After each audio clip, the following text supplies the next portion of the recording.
On n'a finalement pas envie de se retrouver à découvrir les choses après les autres, tout simplement parce qu'on a envie de faire partie d'une communauté de passion, d'une communauté d'émotions. Et je pense que c'est la raison principale pour laquelle les entreprises se sont mises à faire du direct finalement.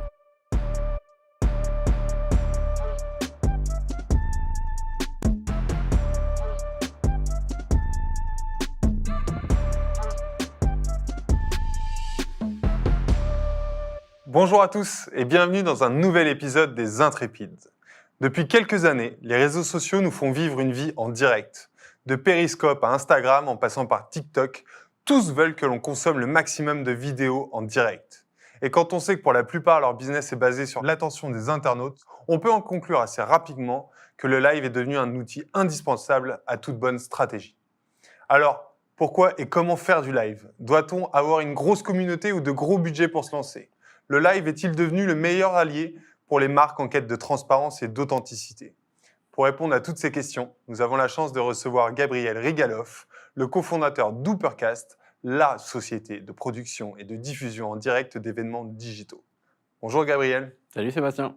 Alors, sans vouloir se réjouir du malheur des autres, j'imagine que le Covid, avec l'arrêt total des événements, avec le fait que les gens soient chez eux, ça a dû être un énorme propulseur pour toi dans ton activité, non ? Oui, absolument. Je pense que ça a été un énorme propulseur pour nous, mais d'ailleurs pour tous nos confrères. On a vécu, je pense, une révolution majeure de transfert de compétences. C'est-à-dire que finalement, les entreprises, les institutions, même le divertissement qui s'est retrouvé à faire face au Covid, comme tout le monde, a dû se réinventer pour continuer à créer du lien, continuer à faire vivre des expériences intenses aux gens qui étaient finalement bloqués chez eux, en télétravail, en confinement, etc. etc. Et je pense qu'effectivement, ces institutions, ces entreprises sont venues chercher auprès de sociétés télévisuelles les compétences de fabrication télévisuelle pour finalement recréer ces expériences, ces moments émotionnels, ces moments forts qu'elles faisaient vivre d'habitude par d'autres médiums de communication.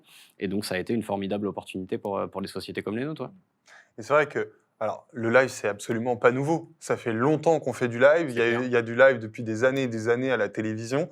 D'ailleurs, je me suis rendu compte en préparant l'interview que les 10 émissions les plus vues dans le monde étaient en live. Combat de Mohamed Ali, le mariage de Kate Williams, la finale de la Coupe du Monde 98, l'ouverture des JO, enfin, tout est toujours en live. Finalement, qu'est-ce que ça raconte, cette volonté de tout voir en direct ? Je pense que ça traduit quelque chose de très profond chez l'humain, c'est l'envie de faire partie d'une communauté, de capturer l'instant présent et surtout de le partager avec tout simplement d'autres êtres humains qui partagent la même chose à un instant T, si tu vois ce que je veux dire. On n'a pas envie de découvrir un moment après les autres, on n'a pas envie d'être déclassé, on a un peu ce fameux fear of missing out, de se retrouver finalement mis sur le banc parce qu'on n'est pas capable de partager avec les autres personnes qui ont une même passion ou les autres personnes qui découvrent une actu, quelque chose de chaud, de brûlant. On n'a finalement pas envie de se retrouver à découvrir les choses après les autres, tout simplement parce qu'on a envie de faire partie d'une communauté de passion, d'une communauté d'émotions. Et je pense que c'est la raison principale pour laquelle les entreprises se sont mises à faire du direct finalement. C'est vrai, parce que moi, par exemple, je suis fan de foot. Ne pas voir un match en direct, c'est pour moi hyper anxiogène, quoi, parce que je me dis, à tout moment, j'ai un copain qui peut m'envoyer un message en me disant « t'as vu ce but ?»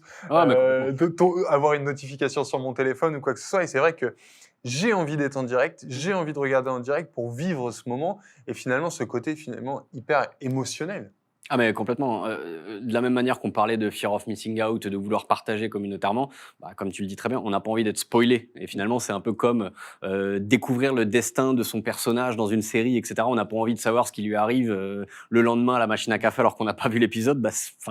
La vie, c'est une série. On en est le personnage principal. On a des moments qui sont censés nous faire vivre des choses fortes, des choses puissantes, etc.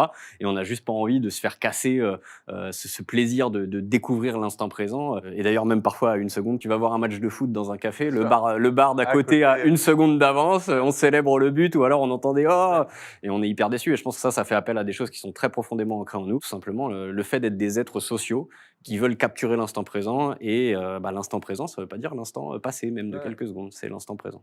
Et c'est vrai que d'ailleurs, les gens veulent tellement tout voir en live qu'aujourd'hui, on considère, selon une étude de Forrester, que les gens restent 15 fois plus longtemps devant une vidéo en live que devant une vidéo enregistrée. C'est juste hallucinant. Et quand on sait que la plupart des entreprises, des marques, leur objectif, c'est de capter cette attention, c'est de faire en sorte que les gens restent face à leur contenu, le live, ça devient une opportunité et presque un un, un élément hyper important de la stratégie, non? Ouais, je suis tout à fait d'accord. En fait, on parle souvent de volume de points de contact avec une marque. On dit souvent qu'une marque doit répéter, répéter, répéter. Ce qu'on oublie souvent de dire aussi, c'est que cette marque, elle doit répéter de façon quantitative, mais qu'elle doit le faire aussi de façon qualitative pour capturer le plus longtemps possible l'attention des gens. Je veux dire, le marché du temps de cerveau disponible, et c'est encore plus vrai depuis l'avènement de la société de l'entertainment, du divertissement, etc., et même parfois de l'info-obésité, une marque, pour se démarquer, bah, voilà, elle doit savoir inscrire de façon la plus professionnelle possible son message, ce qu'elle a à transmettre, ce qu'elle a à donner comme expérience, comme contenu, etc., à son audience. Et je pense que les recettes de fabrication télévisuelle, bah, grosso modo, c'est des gens qui ont fait de la captivation du temps de cerveau disponible leur métier, même un business model. Et finalement, les marques venaient avant poser un logo sur une émission qui avait été produite dans le but de divertir. Bah, je pense que ce qu'on vit aujourd'hui, qui a été drastiquement accéléré par le Covid, c'est la démocratisation finalement de ces compétences télévisuelles qui sont en train de migrer vers la niche de la télévision et qui est en train, oui, tout simplement, et de bénéficier de deux aspects, je dirais. Le premier, c'est la démocratisation de la diffusion, Mmh. puisqu'évidemment, bah, maintenant avec les réseaux sociaux, avec toutes les fonctionnalités de diffusion en direct, On peut être en finalement, live super ah mais facilement. complètement, en un clic. Mmh. Je veux dire, c'est devenu une commodité Mmh. de diffuser. Et le deuxième, c'est, je dirais, le downsizing des technologies et ce transfert de compétences qui est venu des gens de la télévision vers l'événementiel, vers le corporate, et qui offre finalement la possibilité à une marque de devenir soit sponsor direct, soit carrément être à l'initiative avec des créateurs de contenu, avec toute une chaîne d'éditorialisation, de la fabrication d'un format qui est là pour captiver l'audience et donc en devenir le premier bénéficiaire. Et c'est vrai que tu parles enfin, on parle du temps passé à regarder. Il y a un élément, c'est que j'ai vu une étude aussi, 70% des gens sont prêts à quitter un live si la qualité n'est pas au rendez-vous. Il y a une vraie notion aussi de, OK, certes, c'est bien, c'est en live, mais j'ai envie aussi de passer un bon moment, que la qualité aussi bien sonore, visuelle, que le fond soit au rendez-vous. J'imagine que c'est justement dans cette quête de qualité que les gens, les marques, les entreprises viennent à vous. Bien sûr, et je pense que ça, de toute façon, bah, on l'observe sur absolument tous les marchés. Pourquoi il y a des aficionados qui payent beIN, RMC, Canal+, pour avoir tout ce contenu-là de façon premium, avec une vraie réalisation broadcast, etc., alors qu'ils peuvent avoir accès exactement au même contenu via du stream, qui lui va être de qualité dégradée, avec le son moins bon, ou les commentaires d'un autre pays, ou avec des publicités pop-up qui viennent dégrader ton expérience. Bah, les gens font ce choix-là tout simplement parce que non seulement ils veulent capturer l'instant présent, mais en plus ils veulent le faire sans barrière et sans barrière d'accessibilité. Et ce qui, en termes audiovisuels, veut dire voilà, avoir un mode de fabrication qui est fluide. Mmh. Quand on regarde un programme à la télévision, on le consomme, on ne se dit pas tiens, qu'est-ce que c'était bien réalisé, tiens, qu'est-ce que le Bien son sûr. était de bonne qualité. On s'en rend pas compte. Mmh. On est assis, on est passif, on consomme et l'expérience se passe de manière fluide et à la fin on est satisfait, on passe à autre chose. Et on a finalement pris en magasin toute cette expérience, toutes les mentions qui nous étaient transmises par la manière de mettre en image, par la façon de capturer l'image, le son, enfin bref, retransmettre ce qu'on entendrait avec nos yeux et nos oreilles si on y était présent physiquement. Et c'est là tout l'art finalement de ce qu'on fait ici et de ce que nos confrères font et d'ailleurs ce que fait la télévision depuis presque 100 ans maintenant, c'est-à-dire retransmettre la réalité au plus proche bah, de ce qu'on verrait avec les yeux et les oreilles si on y était, quoi. Non, mais c'est vrai que depuis quelque temps, on avait vu aussi toutes ces productions à l'iPhone, faites très simplement, Mmh, etc. À chaque fois, de toute façon, que ça se démocratise, il y a mmh. low cost, entre guillemets, et puis finalement, au bout d'un moment, pour émerger sur ces marchés ou sur cette proposition de valeur, on est obligé finalement d'amener beaucoup plus de qualité, beaucoup plus de contenu, beaucoup plus de fond, beaucoup plus de réflexion. Et c'est là où le live prend tout son sens finalement, c'est que c'est un vrai objet de communication qui Absolument. malgré, enfin, non, grâce à son interaction, son intention, etc., malgré tout, doit être produit comme un vrai bel objet, quoi. Ah mais absolument et je pense que c'est ça qui est assez fascinant aussi, c'est que très souvent, on voit les acteurs du web, de la communication digitale et cetera, nous dire, en prenant preuve les audiences qu'ils font sur internet par rapport aux audiences que fait la télévision, que la télévision serait un espèce de média moribond qui aurait fait son temps, dont les codes seraient complètement désuets. Puis finalement, quand on regarde Les gros players de la communication web, qu'est-ce qu'ils font? Ils reprennent les recettes de la télévision. Mm. Hugo Décrypte, quand il reçoit Marine Le Pen, il fait pas ça à l'iPhone. Mm. Voilà, il fait ça avec des caméras broadcast, avec des ingé son broadcast. Il a une mise en image et des codes de réalisation qui sont ceux de la télévision. Et ouais, quand il commence à faire de l'audience, quand il commence à se professionnaliser, quand il commence à avoir une accessibilité à des compétences et à des outils qui, oui, certes, se démocratisent, mais valent quand même un coût d'entrée qui peut être prohibitif si on n'a pas l'audience qui va avec, notamment pour des fabricants de contenus digitaux, si je puis dire, bah, on se rend compte que les codes de fabrication, en tout cas, eux ne sont pas du tout désuets, et bien au contraire. Et les gens qui sont le plus à la pointe de ce qui se fait dans le digital, finalement, réinventent, ou en tout cas reprennent des recettes de cuisine qui existent depuis 100 ans. Et je trouve que c'est intéressant de s'interroger sur le pourquoi. Et ben pourquoi? Et bien pourquoi? Ouais, non, mais c'est vrai, c'est une bonne question que je me pose à moi-même. Moi, fondamentalement, je pense que l'écriture de réalisation télévisuelle est ce qu'il y a de plus dynamique en termes de mise en image. C'est-à-dire qu'on vient avec plusieurs valeurs de plan, chercher voilà, une vraie diversité de valeurs de plan, c'est-à-dire d'axes caméra, etc. On va donner un vrai rythme dans le mode de réalisation et ça va venir capturer l'esprit finalement, qui va se retrouver à se faire raconter une histoire. On se fait embarquer dans quelque chose de dynamique, de rythmé, qui nous donne envie voilà, de suivre et d'aller jusqu'au bout. Et je pense que c'est pour ça d'ailleurs que la télévision fait ses meilleures audiences en direct. Ça, c'est quelque chose que les gens savent pas forcément. Et que c'est le cas depuis toujours. Voilà. La réalisation en direct, c'est juste le paroxysme de la communication. C'est l'expression la plus aboutie de ce que l'être humain est capable de faire pour captiver les gens. Et voilà, ça se ressent dans les audiences et ça se ressent partout, en télé comme en digital. Et justement, pour captiver l'audience, alors la télé a toujours essayé de le faire en essayant de créer de l'interaction.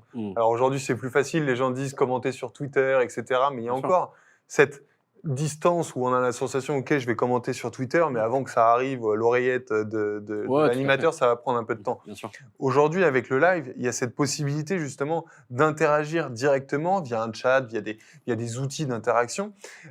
Et finalement, le spectateur devient presque acteur. Il a la sensation, de temps en temps, selon comment le format est fait, qu'il va pouvoir influer d'ailleurs sur la réalisation et peut-être même sur l'histoire. Je voyais des exemples avec Porsche qui faisait presque qui faisait des escape games où les gens participaient en live pour finalement aller découvrir une voiture. Ça, c'est extraordinaire et c'est quelque chose qui n'existait pas, quoi. Il y a plus ce côté top-down, quoi. C'est tout le monde à égalité et venez, on vit une expérience ensemble, quoi. Bah, c'est clair. Et je pense que en fait, ça, c'est la deuxième révolution majeure, si je puis dire, des changements de médias de communication. Donc, passer finalement de la télévision à un canal web, c'est que y a tous ces outils d'interactivité qui permettent finalement pour l'utilisateur de faire changer le cours de ce qu'il est en train de regarder. Enfin, faut quand même se dire que ceux qui font les plus grosses audiences en direct sur Internet aujourd'hui le font via la plateforme Twitch. Il y a un peu de YouTube aussi, mais enfin, globalement sur Twitch, tous les Twitchers ont construit leur éditorialisation de cette manière-là, de dire je suis l'artiste, le présentateur, le commentateur de jeux vidéo, proche de mon public, vous pouvez m'interpeller, vous pouvez me dire de quoi vous voulez que je parle, vous pouvez même me faire changer d'avis, vous pouvez discuter avec moi. Enfin, c'est une révolution qui est majeure, quoi. Je veux dire, avant, on pressait le bouton, on recevait un flux descendant, on consommait, on était de temps en temps invité à donner notre avis sur Twitter et encore de façon très récente. Ouais.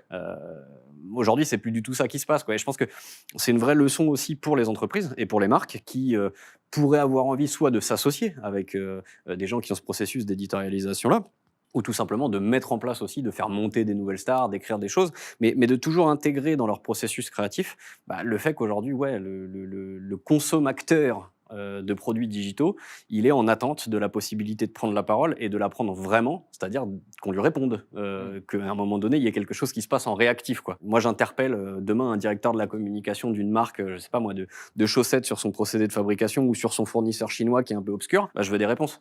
Et je pense que c'est une vraie invitation, finalement, ce mode de communication pour les marques à devenir beaucoup plus transparent et d'assumer, finalement, leur part d'ombre, aussi d'assumer ce qui fait leur force, ce que sont leurs engagements, leurs valeurs profondes, etc. Et c'est une vraie opportunité pour qu'il y ait une interaction comme ça entre une marque, ses partenaires, son écosystème, ses clients.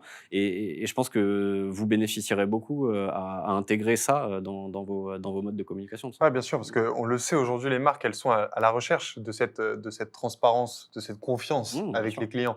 Parce que c'est vrai qu'il y a eu trop de scandales, trop de soucis, et aujourd'hui, les gens cherche la petite bête. Dans une autre interview qu'on a fait pour les Intrépides, on parlait justement d'entreprise à mission, d'entreprise Bicorp, etc.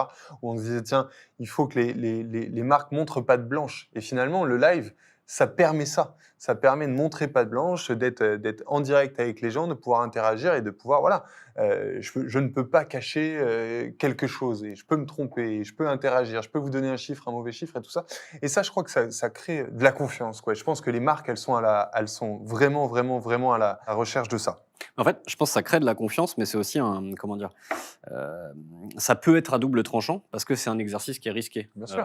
Je vais pas citer ce client-là, mais un jour, on a vu une boîte prendre moins 300 millions de valorisation parce que pendant un échange avec des partenaires financiers, une question poil à gratter l'a un petit peu chatouillé. On va dire qu'elle a un peu envoyé chier l'actionnaire principal.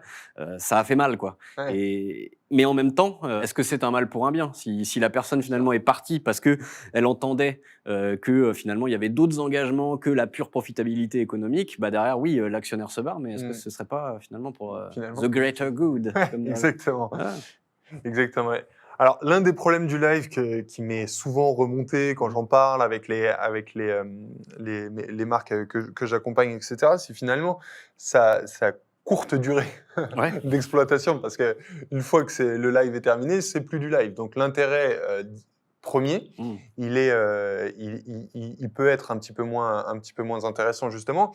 Et donc, elles sont dans cet équilibre un peu de valeur apportée, en se disant, je vais faire un live, il y aura peut-être pas énormément de monde, peut-être pas une énorme interaction, ça peut un peu sonner plat, etc. Est-ce que j'ai vraiment intérêt à le faire face à plutôt une vidéo enregistrée où là, je vais pouvoir mettre tous les outils que j'ai à ma disposition pour essayer de capter les gens, les garder avec moi. Du coup, ça pose une vraie question, c'est de se dire, finalement, est-ce que faire du live, c'est réservé aux grosses audiences, aux entreprises avec des gros moyens qui vont pouvoir attirer beaucoup de monde à un instant précis? Mmh. Ou est-ce que finalement, quand tu es une petite marque et que tu vas faire une petite audience, ça reste aussi intéressant pour eux? Bah, j'ai envie de te dire, les 2 mon capitaine, hein, d'une certaine manière. Déjà, je pense que ce qui est important de rappeler et tout le monde le sait dans le marketing, dans la com, toutes les audiences se valent pas. Mmh. Au sens où toutes les audiences n'ont pas, la même valeur, en termes de, voilà, lifetime value si c'est un Mmh. client, en termes ouais, tout simplement d'impact financier sur le chiffre d'affaires que de convaincre, j'en sais rien moi, 50 gros assureurs ou 50 particuliers d'acheter des chaussures. On se doute bien que ça n'a pas, les mêmes enjeux financiers. Donc je pense que ça, c'est un des premiers éléments à prendre en compte au moment où on va réfléchir à sa stratégie de direct, à faire les bons arbitrages et cetera. Le 2e aspect, c'est qu'il faut jamais oublier que l'audience qu'une marque a, c'est probablement, la même audience ou en tout cas une audience qui peut ressembler à d'autres marques. Mmh.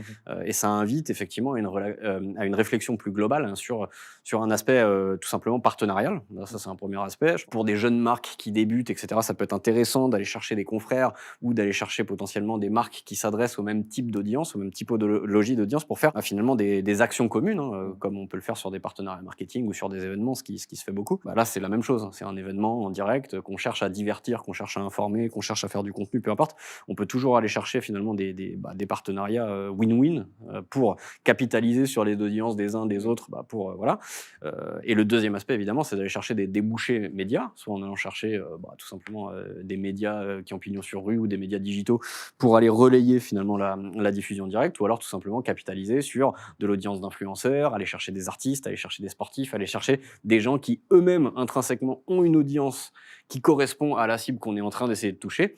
Et finalement, de proposer également de faire venir la personne, de l'interviewer. Nous, on l'a vu plein de fois, voilà, des marques petites ou plus grosses, enfin, peu importe, des gens qui entamaient une démarche dans ce mode de communication-là et qui sont allés chercher des stars pour les interviewer, pour les faire chanter, pour les faire interagir, etc. Et voilà, ça draine aussi de l'audience. Donc il y a Ouais. une vraie...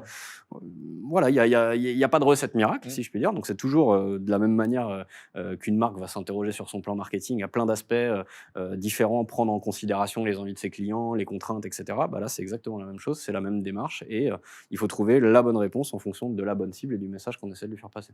Et c'est vrai que le live, c'est encore un univers à défricher qui ouvre vraiment d'énormes opportunités business. J'ai vu récemment Dua Lipa qui a fait un concert, en vrai évidemment, Mmh. et en live, et qui a réussi à avoir plus de 300 000 personnes payantes. Ah, mais c'est délirant. En direct, genre, il n'y a pas une salle au monde, un stade au monde dans lequel on peut mettre 300 000 personnes, Mmh. sans que ça coûte une fortune. Parce que c'est aussi ça, c'est que bah, beaucoup de gens, faut avoir plus de sécurité, tout ça, etc. Finalement, là, on va pouvoir s'adresser à un public qui est juste fantastique, pouvoir faire payer. Quand on voit qu'il y a une époque, et je m'en souviens quand j'étais plus jeune, mes parents qui achetaient les DVD des concerts, bah, aujourd'hui, c'est la possibilité de le vivre en live, de le vivre dans son salon, de pouvoir avoir une star incroyable chez soi. Mmh. Et ça ouvre évidemment des perspectives fabuleuses, quoi. Ah mais absolument et je pense même, enfin, c'est des choses qu'on voit sur d'autres marchés et on arrive parfois assez peu à faire, les analogies, Ouais, à comprendre qu'on est en train d'observer le même phénomène qui existe depuis toujours. Je veux dire le pay-per-view aux États-Unis, quand vous avez McGregor, qui se bagarre avec bien Floyd sûr. Mayweather, ça génère des centaines de millions d'euros de pay-per-view. C'est des gens qui payent 85 $, 100 $ Mm. pour voir le match en direct. Ils Mm. ne voient que ça. Ils payent 100 balles pour capturer un instant présent et le vivre derrière leur télévision.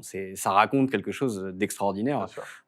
qui correspond à ce qu'on se disait au début, voilà, Mm. sur cette envie communautairement de partager, parce que les gens qui sont dans la salle et les gens qui sont chez eux, finalement, vivent le même instant. Bien Donc sûr. ça, c'est magnifique. Et je pense qu'en termes d'opportunités pour les marques, c'est ce que je disais juste avant, c'est que plutôt que dans l'ancien monde, attendre qu'une boîte de production et une chaîne de télévision éditorialisent, créent un format, créent une audience, captivent les gens, pour ensuite venir simplement placer un logo à la fin, finalement, ça apporte assez peu de valeur. Je pense que Ouais. les gens sont même plutôt contre la publicité traditionnelle. Et c'est Mm. d'ailleurs pour ça que les budgets migrent sur le web où il y a là plus de processus d'éditorialisation. Bah, il faut juste comprendre que demain, des marques, si elles ont un gros capital, peuvent évidemment devenir Mm. sponsors uniques, mais sinon s'allier pour créer d'énormes expériences Mm. avec des Dua Lipa, avec des artistes reconnus, créer un impact phénoménal en termes de divertissement et en devenir voilà, l'initiateur, quoi. Et même quasiment finalement intégrer ces gens-là à leur processus marketing. Je ne sais plus dans quelle émission on parlait un petit peu de l'influence marketing,